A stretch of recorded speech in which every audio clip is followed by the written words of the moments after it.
Firman. Aku Rasya. Halo, perkenalkan aku Riandra. Nah, tadi kan kita tanya tentang kenapa kita buat ini. Nah, proyek ini dilatar belakangi dari salah satunya ini kehilangan kunci. Dimana kalau kunci konvensional atau kunci tradisional digunakan harus menggunakan fisik yang lebih lebar, lebih berat dan juga kadang mudah hilang karena lebih kecil. Namun jika menggunakan kartu ini bisa dibawa kemana-mana, dibawa ke dompet. Bahkan terkadang jika alatnya mumpuni dari dompet saja bisa langsung di-tap. Kemudian salah satu alasan lain yaitu untuk keamanan, di mana marak sekali kejadian di mana rumah itu dibobol menggunakan kunci T. Nah, oleh sebab itu kami menggunakan alat berbasis Arduino Uno dan motor servo ini. Oh gitu ya, jadi aku tahu nih sekarang apa itu smart block ya. Iya, jadi gitu Raswa. Mungkin bisa diterangkan ya. Jadi aku membagi sedikit nih, yang menurut pendapat aku ya, smart block itu kunci pintar yang dilengkapi dengan teknologi digital yang apa bisa dikontrol tanpa kunci manual ya. Iya, betul, bisa tanpa kunci manual. Bisa menggunakan kartu, bahkan kartunya bisa diduplikat. Alasannya bagaimana? Harus menggunakan codingan yang sudah ada sebelumnya, jadi tidak perlu membongkar semuanya. Selain itu bisa pakai apa sih selain kartu RFID? Bisa pakai bentuknya seperti chip yang nggak cuma kunci itu yang warna biru kadang. Dicari juga bisa nggak sih? Bisa kalau ada sensornya. Sama aplikasi di smartphone kan ya? Bisa. Aku tahu. Oke. Jadi sekarang aku tahu nih tujuan kalian membuat ini tuh apa? Untuk meningkatkan keamanan, kenyamanan dan juga kontrol akses ke dalam ruangan dan bangunan kan ya? Ya betul banget aja. Terus satu lagi, serta untuk memudahkan seseorang untuk mengakses ruangan dengan cara yang efisien dan praktis. Betul, apalagi untuk disabilitas yang tangannya mohon maaf tremor gitu bisa tinggal tap aja. Makasih. Sekarang aku pengen tahu sih, ini desainnya ini dari apa aja ya? Nah, mereka itu ada beberapa desain. Yang pertama itu ada kabel jammer ini yang berfungsi untuk menghubungkan komponen lain seperti Arduino, terus sensor sama SD. Terus ada lagi modul R2C. Nah, ini tuh yang buat memudahkan komunikasi antara Arduino sama LCD. Selanjutnya ada motor servo. Nah, motor servo ini yang berfungsi untuk membuka dan mengunci pintu.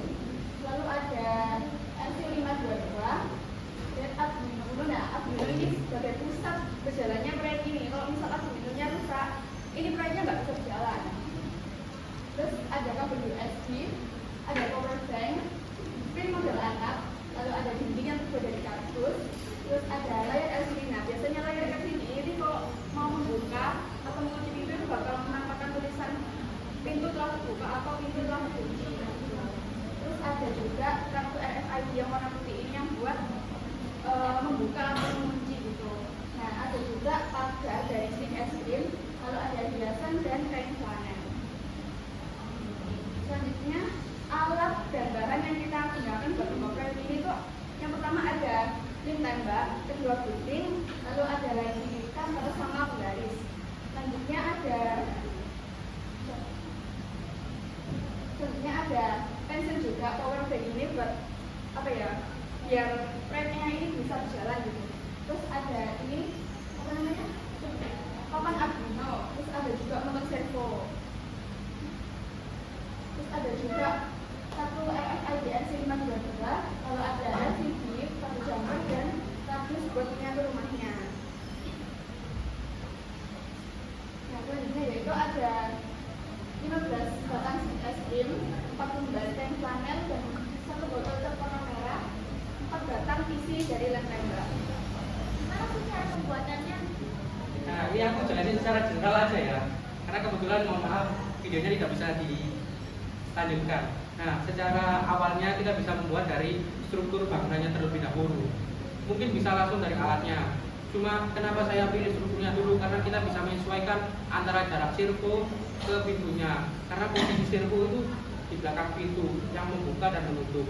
Untuk pembuatannya secara coding itu menggunakan bantuan dari yang proyek-proyek sebelumnya. Jadi kami mengembangkan saja yang sebelumnya itu. Untuk cara perakitan alat itu bisa dirakit dengan menyolokkan kabel-kabel sesuai dengan alat yang ada. Jadi kabel ini sangat penting, dimana pentingnya itu kalau satu kabel copot yang lain tidak bisa dijalankan. Mungkin secara garis besarnya seperti itu. Untuk lebih rincinya nanti bisa disampaikan lagi secara tulisan. Seperti itu secara generalnya Rajwa. Oh gitu ya. Terus cara penggunaannya ini gimana? Siapa ya bisa jelasin? Nah ini teman-teman bisa jelasin. Halo Januar. Halo Januar. Gimana nih cara penggunaannya Januar? Untuk cara penggunaannya yang pertama kita harus memastikan colokan USB ini sudah bisa menyala. Untuk lihat menyalanya kita lihat di layar depan ini. Januar boleh tanya nggak? Kalau misalnya ini diganti pakai charger gitu bisa nggak Januar? Bisa asalkan dengan listrik yang tegangannya 5 volt. Oh gitu ya. Dan untuk cara penggunaannya selanjutnya itu kita menggunakan kartu RFID ini. Lalu kita tempel ke scan-nya. Dan layar akan men-scanning. Dan pintu akan terbuka. Dan kalau kita mau menutupnya atau mengunci, kita meng-tap kartu lagi ke daerah scan. Tunggu sampai scanning selesai dan pintu terkunci. Oh jadi gitu ya Januar. Makasih ya penjelasannya. Rajwa sudah paham kan? Paham, paham banget ya ternyata. Aku jadi pengen buka kunci rumahku jadi pakai kartu dan biar gak gampang hilang. Kira-kira ada nggak sih dampak dari semua ini? Ada dong harusnya. Ada yang bisa jelasin nggak ya? Ada yang bisa bantu nggak ya dampaknya? Saya. Halo ini dengan siapa? Boleh perkenalan diri dulu? Saya Fani, saya akan menjelaskan dampak dari smart door ini. Jadi yang pertama ada dampak pada manusia. Ada dampak positifnya yaitu ramah untuk lansia dan difabel. Kunci RFID-nya tidak mudah diduplikasi layaknya kunci konvensional sehingga lebih aman. Nah, yang ketiga ada memberikan kesan futuristik dan mengurangi penyebaran bakteri dan virus. Tapi smart door ini juga punya dampak negatif loh. Jadi yang pertama ada ketergantungan terhadap listrik, terus resiko terhadap error, harga relatif lebih mahal dibandingkan kunci yang biasa. Terus ada dalam kondisi darurat kebakaran kunci tidak dapat dibuka. Terus yang terakhir dampak negatifnya kerusakan ini dapat berimbas besar. Oh jadi gitu dampaknya ya? Iya. Cukup agak ada yang fatal ya. Tapi pasti nanti juga bisa diperbaiki. Kayak contohnya ini kan awalnya power bank, nanti bisa dimodifikasi lagi menggunakan baterai. Seperti itu. Nah mungkin bisa saya simpulkan secara kasar bahwa alat ini sangat membantu bagi kehidupan manusia, dimana secara umum ini ditunjukkan untuk kaum difabel, mau juga bisa digunakan juga untuk orang-orang biasa. Ini juga menunjukkan bahwa kita sebagai siswa mampu menggunakan teknologi yaitu Internet of Things untuk kehidupan sehari-hari, dan kami berharap untuk kedepannya bisa lebih baik. Dan jika saya memiliki kesalahan atau sesuatu, saya ucapkan mohon maaf.